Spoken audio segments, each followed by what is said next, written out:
जिस काशी में आज कुछ लोग इस देश की सत्ता व्यवस्था और अदालत को चैलेंज करते हुए कहते हैं कि हम किसी कीमत पे तुम्हें अंदर नहीं घुसने देंगे, कि जहां आपने ज्ञान व्यापी मस्जिद, एक तो मस्जिद और उसका ज्ञान, दो चीजें अलग अलग हैं। उस मस्जिद में जहां नीचे बाबा विश्वनाथ के तोड़े हुए बक्से बंद हैं, उसकी वीडियोग्राफी से डरे हुए हैं और नमाज पढ़ने के नाम पर कह रहे हैं कि हम घुसने नहीं देंगे क्योंकि हम भारत की अदालत को नहीं मानेंगे, क्योंकि तुम नहीं मान रहे थे। जहां जहां तुम्हारे खिलाफ खड़े हुए वहां तुम्हारी पोल खुल गई। विष्णु शंकर जैन हमारी टीम का युवा साथी, उसके पिताजी हरिशंकर जैन आपके बीच में योद्धा कल भी थे और आज भी हैं। आप उनको सिर्फ पहचानना शुरू कर दीजिए। इसलिए मैं सिर्फ इतनी ही बात अपने स्लोगन में बार बार कहता हूं कि जो लिख सकता है वो लिखे, जो बोल सकता है वो बोले, जो चिल्ला सकता है वो चिल्लाए, और अगर इन तीनों कामों में करने में असमर्थ हैं तो जो चिल्ला रहा है उसके साथ खड़े हो जाए। यह भी बहुत बड़ी ताकत है। विष्णु शंकर का जिक्र यहां मैं इसलिए नहीं कर रहा हूं कि मुझे बताना है विष्णु शंकर क्या है, विष्णु शंकर के पिताजी क्या हैं, यह आपको अंदाजा नहीं है। ध्यान रखिएगा, मुंह पे तारीफ सच्ची नहीं होती, तारीफ हमेशा पीठ पीछे सच्ची होती है। इसलिए जब लोग ये सुनेंगे कि आज भागनगर के अंदर इस शहर के तमाम गणमान्य लोगों के सामने मैंने विष्णु शंकर जैन और हरिशंकर जैन, उनके पिताजी का नाम लिया, और उन्होंने जो इस राष्ट्र को दिया है वो कोई दे नहीं सकता। बड़े से बड़ा वकील, वकालत बहुत लोग करते हैं, दोनों पार्टियों से पैसा लेते रहते हैं, डेट पढ़वाते हैं, ऐसे बने बहुत सारे वकील होंगे, लेकिन जिन वकीलों ने अपना जीवन भारत सनातनी राष्ट्र को बचाने में लगाया, उनके करतूतें, उनके काम, उनके जो उन्होंने मुकदमे जीते हैं, अगर आपको पता होता और आप ताली बजाते तो विष्णु शंकर जैन और हरिशंकर जैन आज भी बनारस में मौजूद हैं, इसी के लिए लड़ रहे हैं। इसलिए मैं कहता हूं कि ठीक है आप इतिहास में लोगों के, लेकिन जिंदा लोग आपके बीच में बड़ा काम कर रहे हैं। आप सिर्फ ताली बजा करके, आपस में बात करके उनकी चर्चा भी करेंगे, ये चर्चा उनके कान तक जाएगी। इसलिए सरदार पटेल को जो काम सौंपा उन्होंने वो तो बताऊंगा, लेकिन उसी संविधान के पहले पेज पर जहां इंडिया दैट इज भारत है, वहां नंदी की तस्वीर बनी हुई है। पेज नंबर 3 पर अनादि काल से शिक्षा की क्या व्यवस्था थी, जिसे आज हम गुरुकुल कहते हैं, उस पेज नंबर 3 पे गुरुकुल बना हुआ है। पेज नंबर 5 पर मर्यादा पुरुषोत्तम राम, उनके भाई लक्ष्मण और मां सीता की तस्वीर बनी हुई है।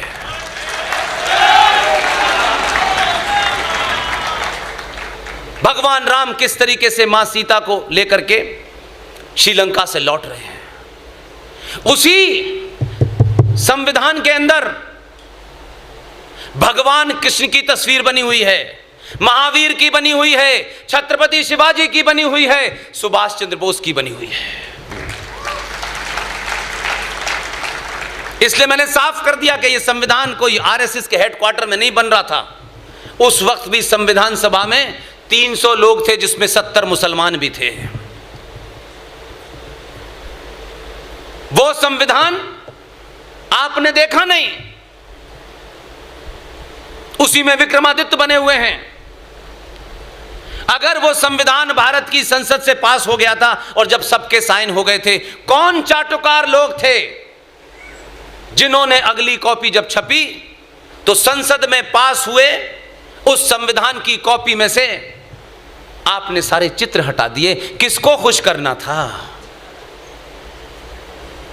लेकिन वो संविधान जो ओरिजिनल है, भारत की लोकसभा में हीलियम गैस के अंदर रखा हुआ है।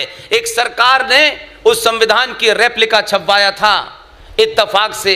हम जैसे पागलों को ऐसी ही चीजें खरीदने का शौक था, उसकी रेप्लिका ओरिजिनल कॉपी मेरे पास है। इसलिए मैं दावे से यहां कोई बात कह रहा हूं, किसी की सुनी सुनाई बात नहीं कहता कि किसी नेता ने कह दिया है इसलिए कह रहा हूं। इसलिए आपके पूर्वजों ने काम किए ऐसा नहीं है। अपना अपना लोग काम करके गए हैं। सरदार पटेल को 2 जिम्मेदारियां अलग अलग समय पे दी, क्योंकि वो सामना नहीं करना चाहते थे, क्योंकि वो दूसरे कामों में बिजी थे। इसलिए सरदार पटेल से कहा कि मैं विदेश जा रहा हूं, तुमको धारा 370 पास करानी है। सरदार पटेल भी गजब के आदमी थे। भले ही 70 सालों के बाद दुनिया की सबसे बड़ी उनकी मूर्ति लगी है, मैं समझता हूं कम से कम आपने अपने हीरो को चुनना शुरू कर दिया। आपने कायरों को कम से कम ठंडे बस्ते में डाल दिया, यही बड़ी बात है। यह पहला बदलाव है सनातनी हिंदू के अंदर। सरदार पटेल ने पंडित जी के जाने के बाद पार्लियामेंट में 370 पे खूब बहस कराई। बहुत सारे लोग इस 370 के खिलाफ थे, मुखालिफ थे। लेकिन सरदार पटेल का जो एजेंडा था उसको आज सार्वजनिक मंचों से इसलिए कहना चाहिए कि गुजरात में उनके परिवार के बहुत लोग हैं और बड़ौदा में उनके बड़े भाई के बेटे से अभी कुछ दिन पहले ही मिलकर आया हूं मैं। उनके कानों तक यह बात गई, तब उन्होंने बड़ौदा में किसी से कहा कि पुष्पेन जी आए तो मुझे मिलवाना। इतने लंबे चौड़े, इतना बुजुर्ग आदमी, वो बोले मैं आपके पैर छूना चाहता हूं। मैंने कहा ये पाप मैं नहीं होने दूंगा। ये बात उनके कान तक गई। इसलिए आज भी जिनके जहां वंशज हैं, आपकी आवाज जाएगी तो उनको कम से कम मरने से पहले शांति होगी। सरदार पटेल ने पार्लियामेंट में बहस कराई 370 के ऊपर और सब लोगों से कहा कि नेहरू जी चाहते हैं, इसमें विदेशी मामलात हैं, आप इसे पास कर दीजिए। 370 पास हो गई। अब सरदार ने दूसरा रुख लिया, कहा आपने पास कर दी मेरे कहने से, आपके इसमें बड़े सारे रिजेंटमेंट थे, बड़ी सारी नाराजगी थी, आपके बड़े सारे इसमें कारण थे इसके न पास करने के, लेकिन आपने पास कर दी। मैं इसे संविधान में जोड़ूंगा और आपकी जो नाराजगी है, जो इसके प्रति आपका गुस्सा है, आने वाला इतिहास आपकी उस नाराजगी को मैं इसमें दर्ज करूंगा। जब आपके अंदर राष्ट्र की आग लगी हो तो आप कैसे अपना काम विपरीत परिस्थितियों में कर सकते हैं, ये इसकी जिंदा मिसाल है।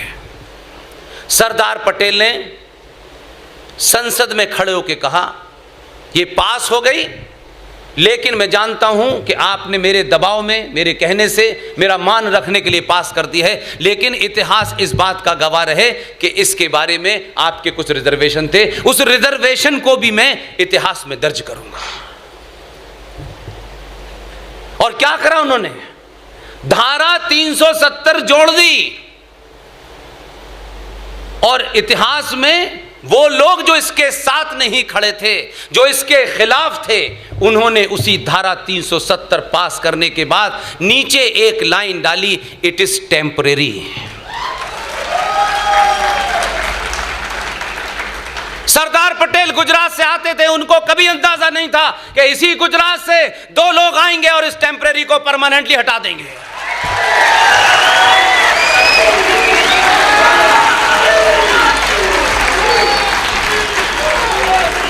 इसलिए इसे कहते हैं विजनरी। जिनकी विजन एडविना माउंटबेटन से आगे ना बढ़ती हो, वो विजनरी नहीं कहलाते। ऐसे ऐसे महापाप इस देश में हुए हैं कि आपको बताऊंगा तो रोना आ जाएगा। 1960 में एडविना माउंटबेटन इंडोनेशिया या मलेशिया के किसी टापू पर अकेली पिकनिक मना रही थी।